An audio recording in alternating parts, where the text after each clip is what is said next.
The Palace of Larentha had been built to hold light. Vast windows of living crystal opened toward the sky, and streams of pale gold radiance flowed through corridors where the air hummed faintly with the energy of ancient reactors buried deep beneath the foundations. Visitors often described the place as magnificent. Those who lived there knew it could also feel unbearably quiet. Queen Vashara stood alone in a high observatory, looking out over the capital. Thousands of aerial transports moved in silent lanes between towers, their navigation fields shimmering like distant heat waves.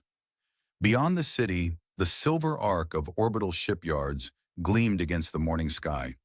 It was a beautiful world, orderly and strong, and yet the queen felt only the familiar ache that had settled in her chest 5 years earlier and never left.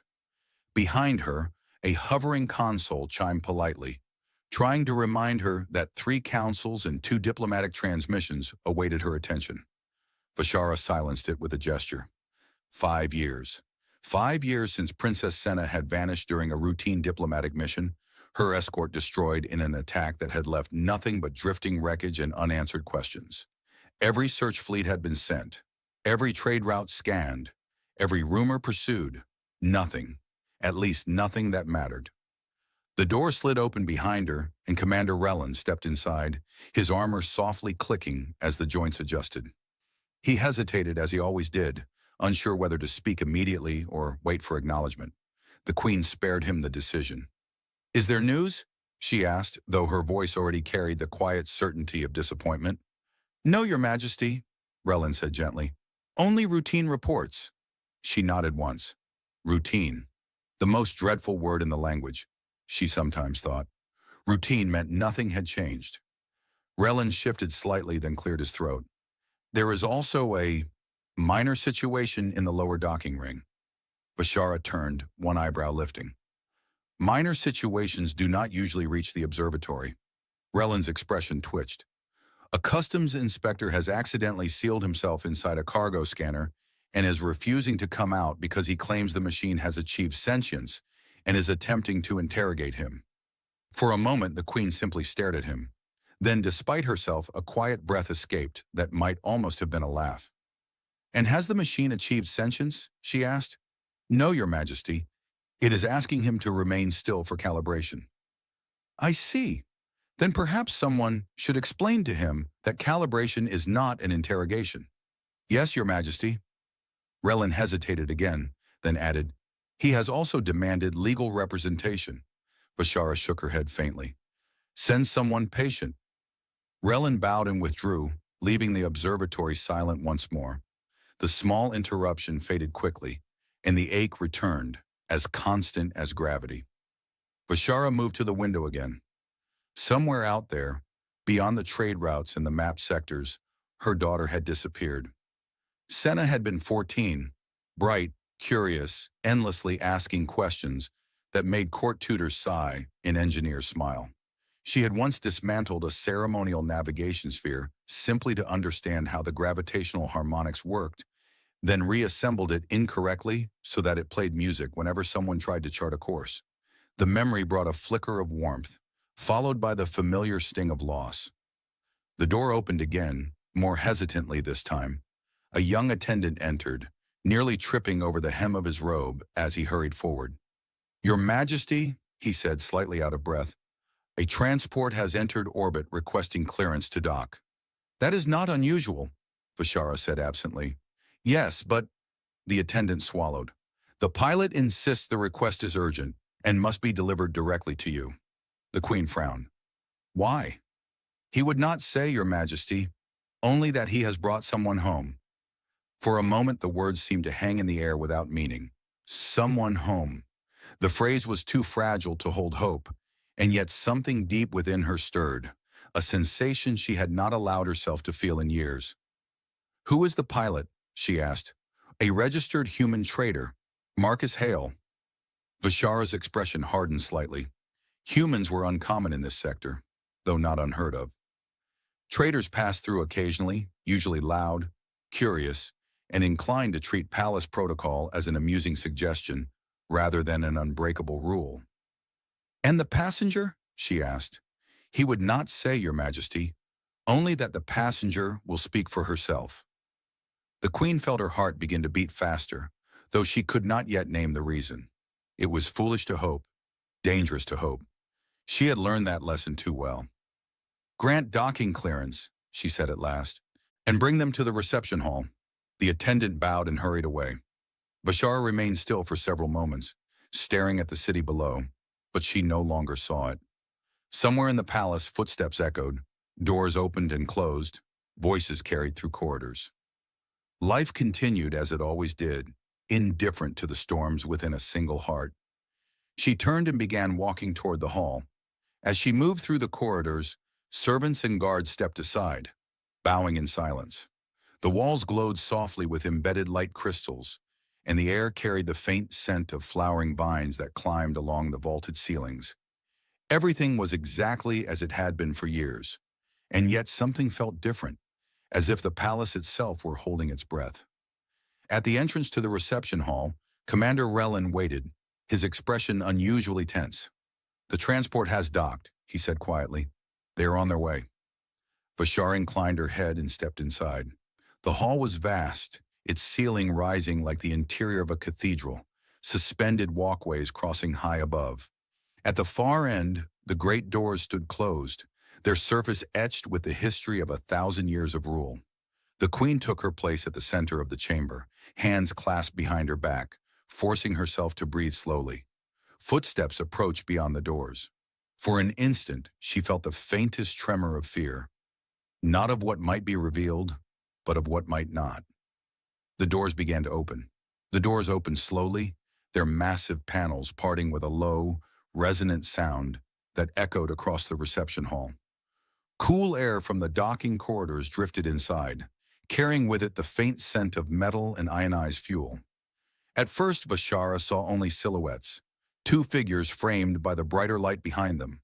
One was taller, broad-shouldered, moving with the cautious uncertainty of someone who had never stood in a royal hall before. The other figure stepped forward, and the light touched her face. For a moment, the queen could not breathe. The girl standing there was older, thinner, her posture steadier than the child Vashara remembered. But there was no mistaking her. The same eyes, the same quiet intensity in the way she observed the world, and the long, graceful ears that marked her unmistakably as one of their people. "Mother," Senna said softly. The words seemed to break something inside the queen. She crossed the distance without remembering how, her composure dissolving, her hands trembling as she reached out and touched Senna's face, as if afraid the image might vanish. "You're alive," Vashara whispered. Senna nodded, and for a moment neither of them spoke, the silence filled only by the faint hum of the hall's energy fields. Then the queen pulled her into an embrace, holding her as if she feared time itself might try to steal her away again. Behind them, someone shifted awkwardly. Marcus Hale had never felt so profoundly out of place in his life. He stood near the doorway, clutching his travel jacket, trying to decide whether to look at the floor, the ceiling, or the enormous chandelier that appeared to be made of floating glass spheres held together by magnetism. He chose the chandelier, mostly because it didn't seem likely to judge him. One of the palace guards glanced at him. Marcus gave a small, uncertain wave. The guard did not wave back. After a moment, Senna stepped back, though she did not let go of her mother's hands. Her expression softened as she turned slightly. "Mother, this is Marcus." Every eye in the hall shifted toward the human. Marcus swallowed. He had rehearsed several dignified greetings during the shuttle ride, but they had all vanished from his mind. He settled for a cautious bow that was slightly too deep and lasted slightly too long. "Your Majesty," he said, his voice carefully polite, I apologize if I tracked dust into the hall. Your floors are very shiny, and I was afraid to step." There was a faint ripple of surprise among the courtiers. Vashara studied him silently for a moment, taking in the worn edges of his clothing, the faint grease stains on his sleeves, the tiredness in his eyes that no amount of composure could hide. "You brought her home," the queen said at last. Marcus shifted his weight. "Yes, Your Majesty." "How?" He hesitated, glancing briefly at Senna. She gave a small nod. "I found her in a labor colony," Marcus said quietly. I didn't know who she was. I just knew she shouldn't have been there. A murmur moved through the hall. Senna spoke then, her voice steady. He bought my contract to free me. He spent years helping me recover, helping me remember who I was. Vashara felt a strange, complex emotion rising within her. Gratitude, certainly, but also something sharper, almost painful. This stranger had done what her fleets, her intelligence networks, her entire empire had failed to do. Why? She asked Marcus. He blinked. Why did I help her? Yes. Marcus rubbed the back of his neck. Because she looked at me like she was trying very hard not to lose hope, he said simply. And I've seen what happens to people who lose that. The honesty of the answer seemed to settle over the hall like a quiet weight. A hovering service drone drifted past at that moment, misjudged its path, and bumped gently into Marcus's shoulder. It emitted an apologetic chime and projected a glowing message that read, "Please excuse contact. User not detected in navigation field." Marcus stared at it. "I'm standing right here," he said. The drone chimed again and displayed, "User still not detected." One of the younger attendants stifled a laugh. Even Senna's lips twitched slightly. "I think," Marcus muttered, "your robot doesn't like humans." "It doesn't like anyone," Senna said quietly. "It once tried to classify the chief astronomer as furniture." Marcus looked faintly impressed. "That's bold." The tension in the hall eased, if only slightly.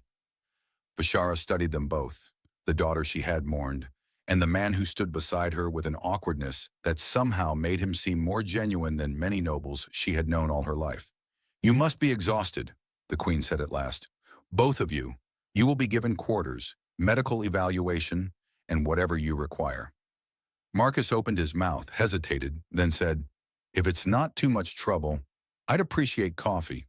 Real coffee, not nutrient concentrate pretending to be coffee." Several courtiers exchanged puzzled looks. Senna smiled faintly. "He's very particular about it."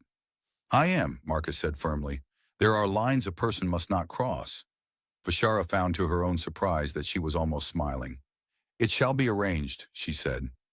As attendants approached to guide them, Senna reached for Marcus's sleeve, a small, unconscious gesture that did not escape the queen's notice.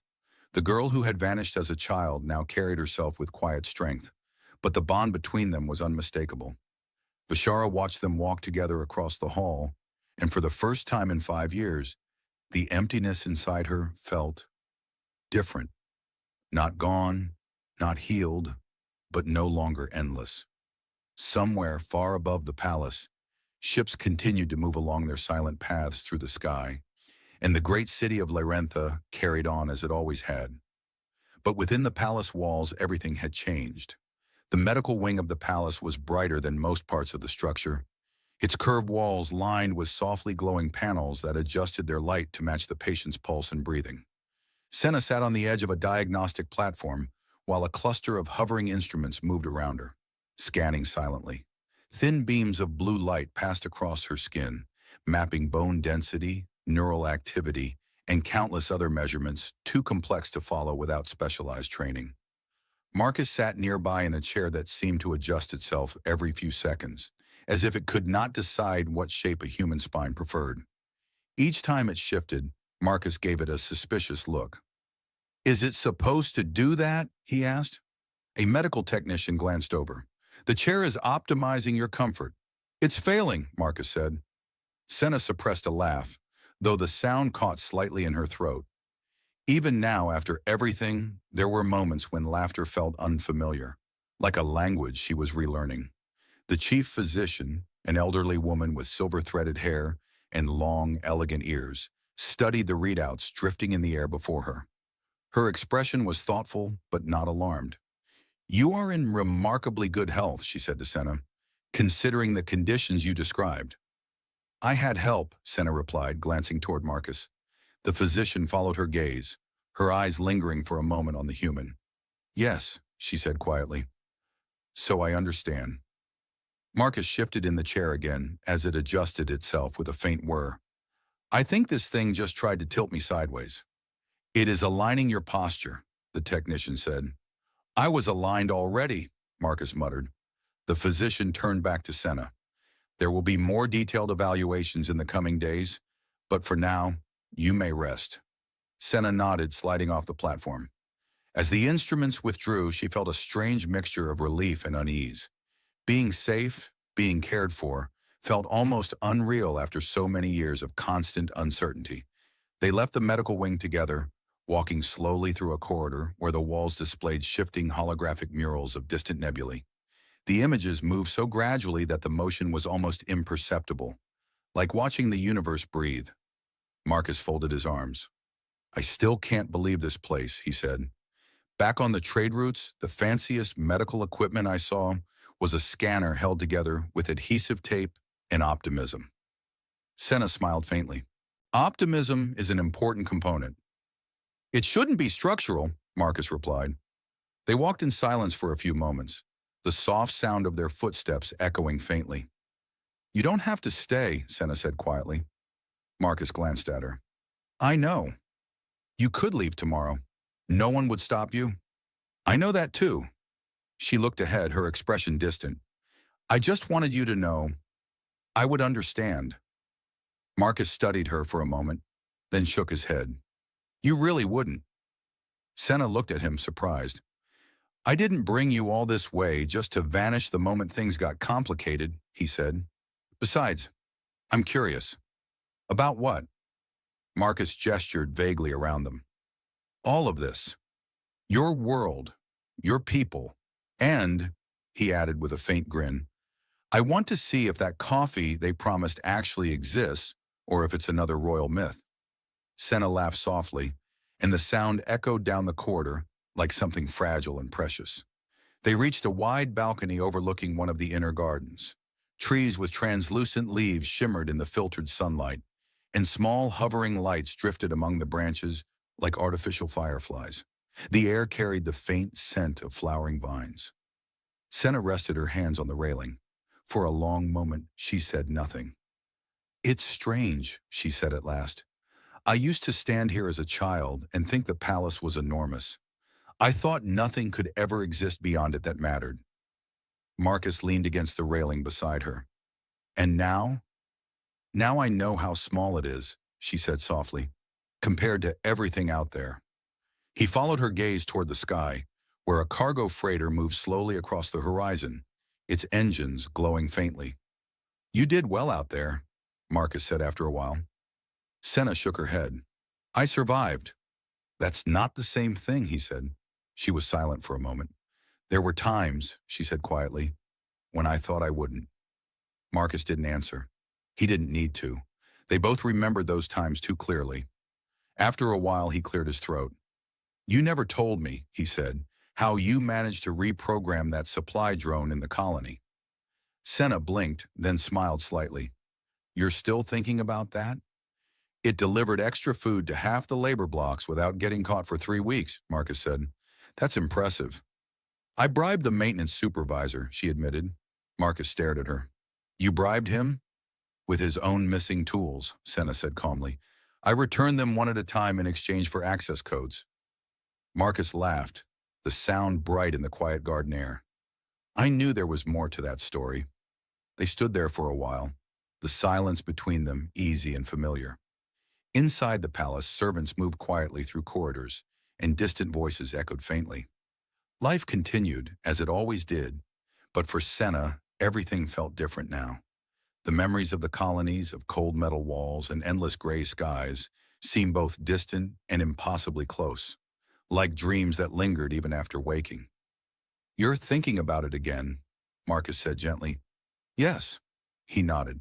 Me too. They fell silent. After a moment, a small, hovering courier drone approached, emitting a polite chime. A holographic message appeared in the air. Royal Kitchen notifies. Coffee preparation complete. Marcus straightened immediately. Finally, he said with great seriousness, civilization endures. Senna shook her head, smiling despite herself. As they turned to follow the drone, neither of them noticed the figure standing in the shadowed archway at the far end of the balcony. Queen Vashara, watching quietly, seeing not just her daughter, but the person she had become. And for the first time, The Queen began to understand that the years Senna had lost were not empty years at all. The royal archives occupied an entire wing beneath the palace, a vast network of circular chambers stacked one above another, each filled with suspended columns of light. Data crystals floated in carefully arranged fields, rotating slowly while streams of information moved between them, like faintly glowing threads. The air was cool and very still, as if sound itself had learned to tread carefully in a place that contained centuries of memory. Marcus stopped just inside the entrance and stared upward. "I've been in starship engine rooms that felt smaller than this," he said quietly. Senna walked ahead, her steps slow, almost hesitant. "I used to come here as a child," she said. "I thought the archivists were magicians." Marcus glanced at one of the archivists, who was standing perfectly still, while three translucent screens hovered around him, displaying star maps. "He does look like he might turn someone into a frog if interrupted." "I heard that," the archivist said without looking up. Marcus cleared his throat. "I meant a very dignified frog." Senna smiled faintly, but her expression soon grew thoughtful again. They had come here because fragments of Senna's past still felt incomplete, like a constellation with missing stars. During her captivity, memories had surfaced slowly, and some still lingered just out of reach. The archives held diplomatic logs, convoy records, and sensor data from the day her mission had vanished. The Queen had granted them access without hesitation. A circular table rose silently from the floor as they approached, and a projection formed above it. A map of a remote sector scattered with small, dim stars and the faint outlines of trade routes. "This was the route," Senna said softly, pointing to a narrow line crossing the map. "We were traveling to a minor colony to negotiate a resource exchange. It was supposed to be routine." Marcus leaned closer. "Routine seems to be a dangerous word in your world." "In any world," Senna replied. The projection shifted, replaying fragments of sensor data. A convoy of 3 ships moving in formation. Then sudden interference. Static blooming across the display like a storm. A distortion field appearing from nowhere. The abrupt silence that followed. Marcus watched carefully. "That distortion," he said. "That's not military tech. Too crude." Senna looked at him. "You recognize it?" "I've seen something similar in fringe sectors," Marcus said. "Traffickers use modified field generators to blind sensors.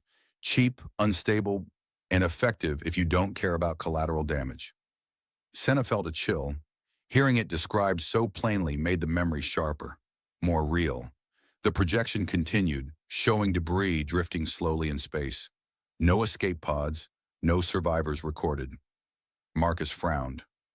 "That doesn't mean there weren't any," he said quietly. "I know," Senna replied. They worked in silence for a while, reviewing records, cross-referencing dates and shipping manifests. Occasionally, Marcus would mutter to himself, tracing patterns in the data, his brow furrowed in concentration. Senna watched him for a moment, struck again by how different their worlds had been and how strangely well they had learned to move through them together. At one point, Marcus leaned too heavily on the table, and a hidden control activated. The projection abruptly switched to an ancient instructional recording featuring a cheerful historian explaining the proper preservation of ceremonial spoons. Marcus blinked. "I feel like we've uncovered something important." Senna laughed softly. "You pressed the archival training index. Why do you have so many spoons in your history?" "They were significant spoons," Senna said with complete seriousness. Marcus studied her face, trying to decide if she was joking. He eventually gave up. "I'm afraid to ask." They resumed their search, and gradually a clearer picture began to form. Records of trafficking routes, intercepted communications, fragments of cargo registries. One name appeared repeatedly, attached to vessels operating far beyond regulated space. Marcus exhaled slowly. "I remember this network," he said. "They operated near the colony where I found you. I thought they were just moving labor contracts. I didn't realize how far their reach went." Senna's hands tightened slightly on the edge of the table. For a moment, memories pressed in on her. The cold corridors of the transport ship, the constant noise, the faces of others who had been taken. She closed her eyes, breathing slowly until the images faded. Marcus noticed and gently changed the subject. Do all royal archives have self-aware chairs too? He asked casually, nodding toward a nearby seat that had quietly repositioned itself 3 times as if waiting for someone to sit. I think that one is just impatient, Senna said. I respect that, Marcus replied. They worked until the artificial lighting shifted subtly, signaling the passage of several hours. At last, Senna leaned back, rubbing her temples. It's enough for today, she said. I remember more than I expected. Marcus nodded. Memories have a way of arriving when you're not ready for them. They began to leave, the lights dimming automatically behind them as the archive returned to its silent vigil. As they stepped into the corridor, Senna paused, looking back at the vast chamber of drifting lights. For a long time, she said quietly, I was afraid I would never know who I was again. Marcus looked at her. You always knew, he said. You just had to find the pieces. They walked on in silence, their footsteps echoing softly. High above them, in the upper levels of the palace, the sun was setting, casting long beams of amber light through the crystal windows. The city beyond glowed, and starships began to appear in the sky, their navigation lights flickering like distant fireflies. And somewhere within the palace, unseen by them both, Queen Vashara listened to a report summarizing the archive's findings. She sat very still, her expression thoughtful, realizing that the story of her daughter's disappearance was not only a story of loss, but of survival, courage, and the quiet, stubborn kindness of a human traitor who had refused to walk away. Marcus had never expected to attend a royal council meeting, and if he had, he would have imagined something quieter, perhaps a small table and a few serious officials speaking in calm, measured voices. Instead, he found himself standing at the center of a circular chamber, large enough to dock a freighter, surrounded by tiers of seats filled with nobles, ministers, and advisors whose robes alone probably cost more than his entire ship. He leaned slightly toward Senna and whispered, If I faint, please tell them it's a traditional human greeting. Senna covered her mouth, pretending to cough to hide a laugh. At the far end of the chamber, Queen Vashara sat upon a raised platform, her posture composed, her expression unreadable. A translucent display hovered above the central floor, showing fragments of the archival data Marcus and Senna had reviewed the day before. The council was discussing trafficking routes, border security, and diplomatic repercussions. Marcus listened for a while, trying to follow the rapid exchange of technical terms and political references. After a few minutes, he leaned toward Senna again. Do they ever stop talking? Eventually, she whispered, usually when someone runs out of oxygen. He nodded thoughtfully. That seems like a reasonable system. A few of the nearby counselors glanced at them, uncertain whether to be offended or amused. At last, the queen raised her hand, and the chamber fell silent. We are not here only to discuss the past, Vashara said, her voice carrying clearly through the hall. We are here to decide how we move forward. Her gaze shifted to Marcus. For a moment, the attention of the entire council followed. Marcus straightened instinctively, resisting the urge to look behind him to see if there was someone more important standing there. You have traveled through regions of space that few of us know well, the Queen said. You have seen how these traffickers operate. Your knowledge may help us prevent others from suffering as my daughter did. Marcus hesitated, suddenly aware of how small his experience seemed compared to the vast machinery of an empire. I'll help however I can, he said, but I'm just a trader. Most of what I know comes from listening to people complain in docking bars. A faint murmur of surprise moved through the chamber. One should never underestimate the value of listening, Vashara said calmly. Marcus considered that. In that case, he said, I may be overqualified. A few quiet chuckles rippled through the council, easing the tension that had filled the room. The discussion resumed, this time with Marcus answering questions about smuggling routes, ship modifications, and the small practical details that rarely appeared in official reports. He spoke simply, without embellishment, and gradually the counselors began to lean forward, listening more carefully. There was a clarity in his observations that no formal briefing could match.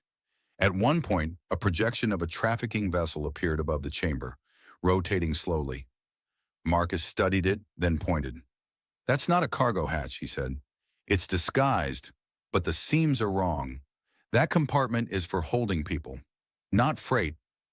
Several advisors exchanged uneasy glances as the implication settled over the room. When the meeting finally ended, the nobles began to disperse, their voices low and thoughtful. Marcus exhaled deeply. "I think I just advised an interstellar government," he said. "I'm going to need stronger coffee." "You did well," Senna said. "I answered questions," Marcus replied. "That's different." They left the council chamber together, walking into a corridor where the light had softened to the warm glow of late afternoon. Servants passed quietly, and distant music drifted faintly from another wing of the palace. "You look nervous," Senna said. "I was nervous," Marcus admitted. "I kept expecting someone to realize I was completely unqualified and eject me through an airlock." "That would be a very inefficient punishment," Senna said. "I appreciate the reassurance." They reached a small terrace overlooking the city. The sky was beginning to darken, and the first stars were appearing, bright and steady. For a while they stood in silence. "You could leave," Senna said quietly, repeating the words she had spoken before, though her voice carried a different weight now. "You've done more than anyone could have asked." Marcus rested his hands on the railing. "And go where?" "Anywhere." He shook his head. "I spent years drifting from port to port," he said. "It's not as romantic as it sounds. After a while, every star looks the same." Senna studied his face, searching for something unspoken. "I don't know what comes next," Marcus continued, "but I think I'd like to find out here, at least for a while." Senna smiled, relief flickering in her eyes. A small, hovering maintenance drone drifted past at that moment, paused in front of Marcus, and emitted a scanning beam. A message appeared in the air. "Species not recognized. Please update database." Marcus folded his arms. "I'm starting to take this personally." Senna laughed, and the sound carried softly into the evening air. Inside the palace, Queen Vashara stood at a window, watching the lights of the city far below. Reports from the council lay open on a nearby console, but her thoughts were elsewhere. For years, she had believed that the greatest pain she could endure was the loss of her daughter. Now she understood that the greater challenge was learning how to share her again, with the life she had lived, with the experiences that had shaped her, and with the human who had become part of her world. It was not a loss, she realized. It was a change. And change, though difficult, was the nature of all living things, even empires. The palace at night was quieter than any place Marcus had ever known. The corridors seemed to stretch endlessly, illuminated by soft lines of light embedded in the walls, and distant machinery hummed so faintly that it felt more like a memory than a sound. Outside the tall windows, the city of Larentha shimmered beneath the stars, transport lanes glowing like rivers of fire. Marcus wandered slowly, holding a cup of coffee that he had finally declared acceptable, though he maintained that it still lacked character. He had been given guest quarters large enough to house a small trading crew, but sleep had refused to come. His mind was too full of unfamiliar images, council chambers, archives, the quiet authority of the queen, and the strange feeling of belonging somewhere he had never expected to remain. He turned a corner and nearly collided with Senna. "Oh," he said, stepping back. "I didn't think anyone else was awake." "I could say the same," she replied. They stood for a moment, the silence between them comfortable but thoughtful. "Couldn't sleep?" Marcus asked. Senna shook her head. "Sometimes when it's quiet, I remember too much." Marcus nodded. "I know."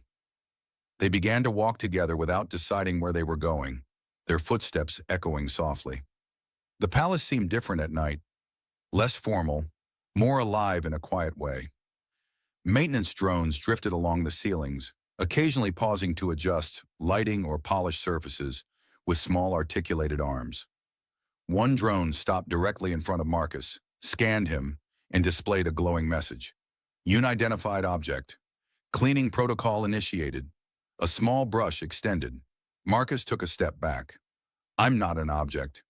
The drone paused, recalculated, and displayed. "Unidentified biological object. Cleaning protocol optional."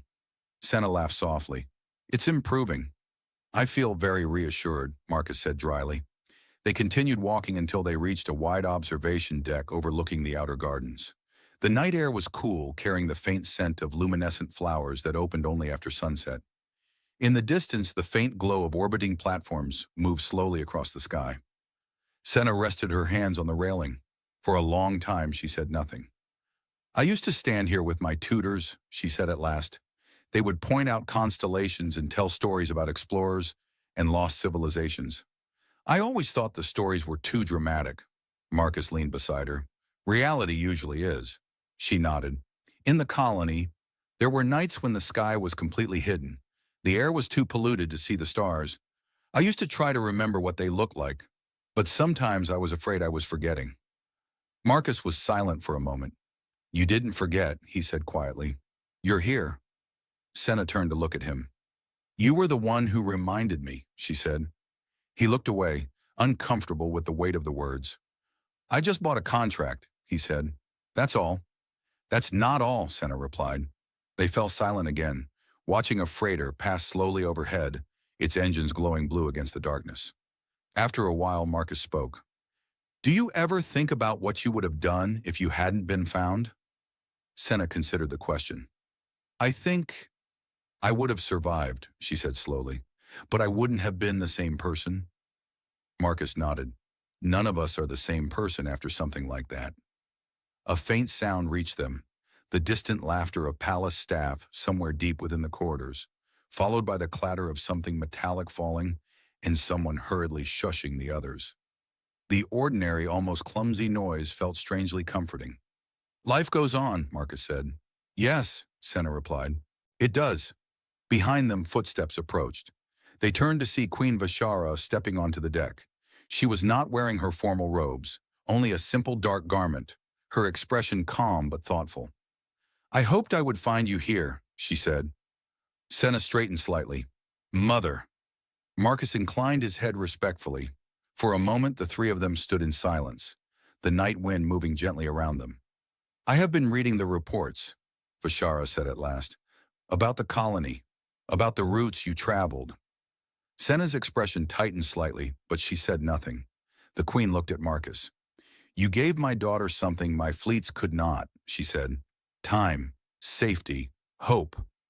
Marcus shifted uncomfortably. I just did what anyone should have done. Not everyone would have, Vashara said quietly. There was no accusation in her voice, only a quiet truth.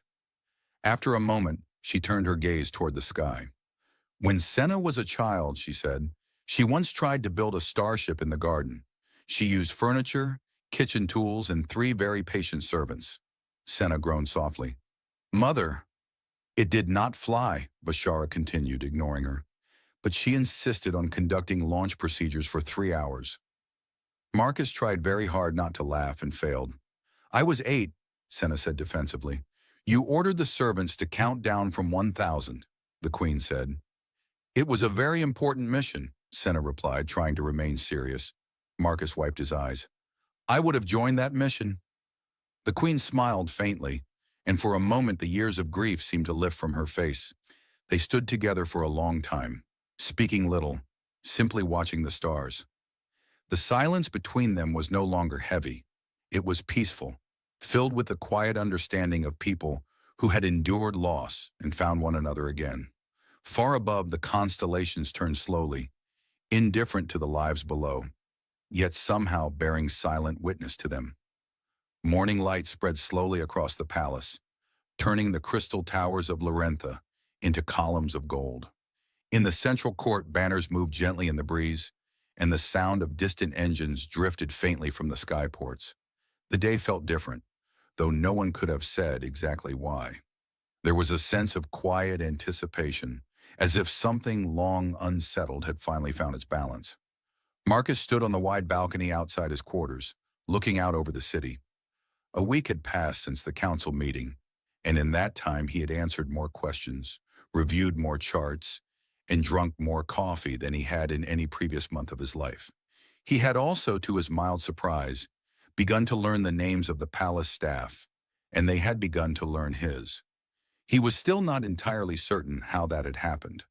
A small courier drone drifted toward him, paused, and displayed a message. Coffee delivery confirmed. Human user classification updated. Marcus folded his arms. About time, he said. The drone emitted what might have been a satisfied chime and floated away. Behind him, the door slid open. Senna stepped onto the balcony, her movements relaxed, her expression thoughtful but no longer shadowed by the same weight he had seen when she first arrived. They've approved it, she said. Marcus turned. Approved what? The patrol initiative, she replied. New routes through the fringe sectors. The traffickers won't find it so easy to operate anymore. Marcus exhaled slowly. Good. It felt strange, knowing that the small pieces of information he had shared, things that had once seemed insignificant, had helped shape decisions that would protect thousands of lives. For most of his life, he had drifted from port to port, thinking of himself as a survivor, nothing more. Now he was beginning to understand that survival was not the same as purpose. You helped make that happen, Senna said quietly, as if reading his thoughts. I answered questions, Marcus said, though his voice carried less doubt than it once had. They walked together through the corridors, heading toward the inner gardens. Servants moved around them, and the palace felt alive in a way Marcus had never noticed before. Not just grand, but human, or as close to human as a place like this could be. Laughter echoed faintly from somewhere, and the smell of morning meals drifted through the air. In the garden, Queen Vashara stood beside a pool where small silver creatures swam beneath the surface, their scales reflecting the sunlight in shifting patterns. She turned as they approached. The patrol fleets depart today, she said. It seemed fitting that we mark the moment together. They stood in silence for a while, watching the water ripple. I spent many years believing that the worst thing that could happen to a ruler was to fail, Vashara said at last. I believed strength meant never allowing weakness to be seen. Senna looked at her mother. And now? Now I know that strength is not the absence of grief, the queen said quietly. It is the ability to endure it and to learn from it.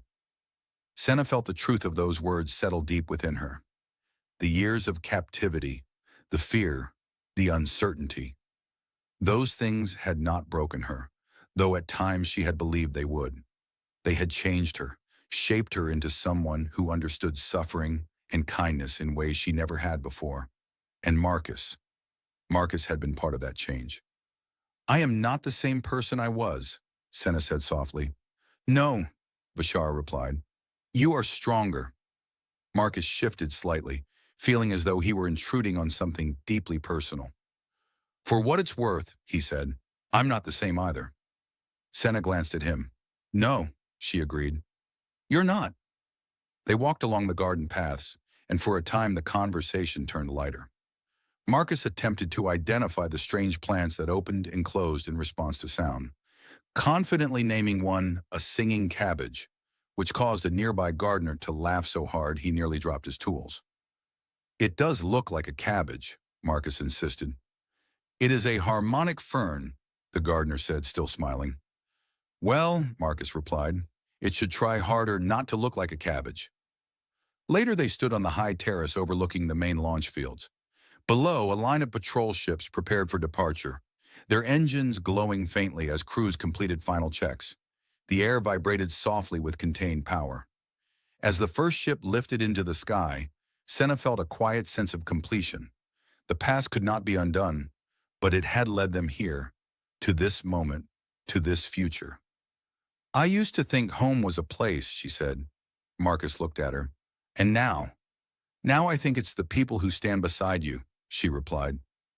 The ships rose one by one, becoming points of light against the sky. Queen Vashara watched them go, her expression calm. The empire would continue, stronger and wiser for what had been learned. The wounds of the past would never vanish completely, but they would no longer define the future. Marcus rested his arms on the railing, feeling the warmth of the sun and the steady breeze. For the first time in many years, he did not feel the urge to leave. Beside him, Senna stood quietly, her gaze fixed on the horizon, not with longing, but with hope. And as the last patrol ship disappeared into the blue, the three of them remained there together, watching the sky. Not as strangers bound by circumstance, but as a family shaped by loss, endurance, and the quiet, stubborn courage to begin again.